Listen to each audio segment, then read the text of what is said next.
Madame Céline Brulin, pour le groupe CRCE et pour 4 minutes.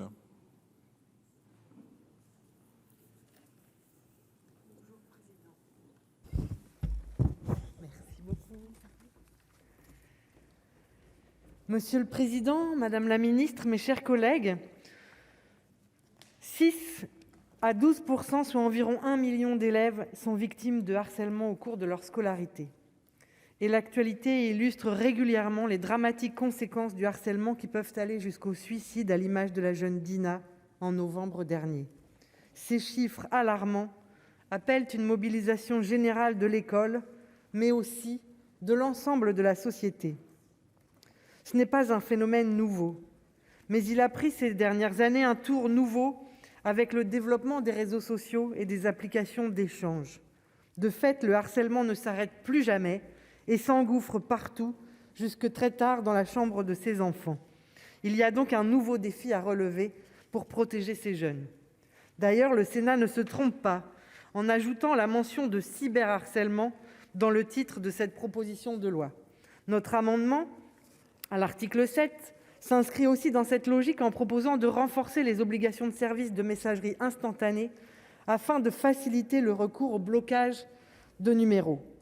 Dans sa version initiale, cette proposition de loi avait surtout un caractère symbolique, apportant peu aux instruments juridiques existants.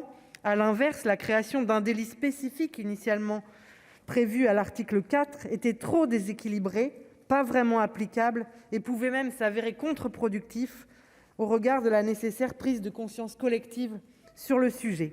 Je tiens ici à saluer le travail de cohérence autour de la réponse pénale effectuée par la rapporteure de la commission des lois ainsi que le rapporteur de notre commission sur ce texte. La définition du harcèlement scolaire sortie de l'Assemblée nationale, qui mettait sur le même plan des adultes et des enfants, a été réécrite. Le délit pénal créé, inapplicable au regard de la notion de discernement et disproportionné dans son quantum de peine, a été supprimé. Sans déresponsabiliser les établissements et les personnels dans la détection, le traitement et le suivi du harcèlement, mais pour prendre en compte les limites de leurs moyens et de leur mission. La proposition de loi vient d'ailleurs renforcer la formation de l'ensemble des personnels de l'éducation nationale et des différents acteurs qui doivent être mobilisés face à ce fléau. Les enseignants sont déjà sensibilisés dans les INSPE, mais il est nécessaire d'aller plus loin et de renforcer cette formation. Nous portons d'ailleurs un amendement sur l'article 3 permettant à l'ensemble de la communauté éducative d'y accéder. Une des difficultés en matière de harcèlement scolaire, c'est de pouvoir interpréter les signes, de repérer l'isolement progressif des victimes et leur permettre de se confier.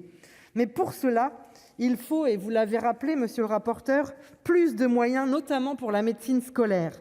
Les médecins scolaires suivent en moyenne 12 500 jeunes. Les infirmières sont débordées, on le voit particulièrement dans ce contexte de crise sanitaire. Les assistants d'éducation, tout comme les directeurs d'école, les principaux de collège et proviseurs de lycée, voient leur mission sans cesse élargie. Les psychologues scolaires se font de plus en plus rares. Et enfin, il est toujours question de départementaliser les infirmières scolaires au sein des PMI, ce qui risquerait de priver la médecine scolaire d'un peu plus de moyens encore.